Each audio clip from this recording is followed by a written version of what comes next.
Today, let us see how to make healthy pizza dosa.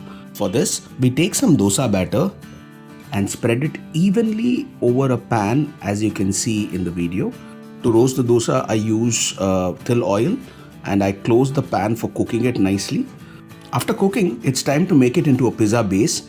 I first spread some butter on it, followed by some pizza sauce. Spread it evenly over it.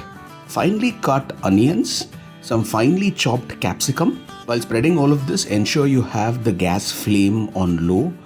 We add some salt, some chaat masala, some oregano, some nice green coriander leaves, and then spread a slice of cheese over it. We add some chili flakes and some grated mozzarella cheese, and then allow it to cook in a closed pan.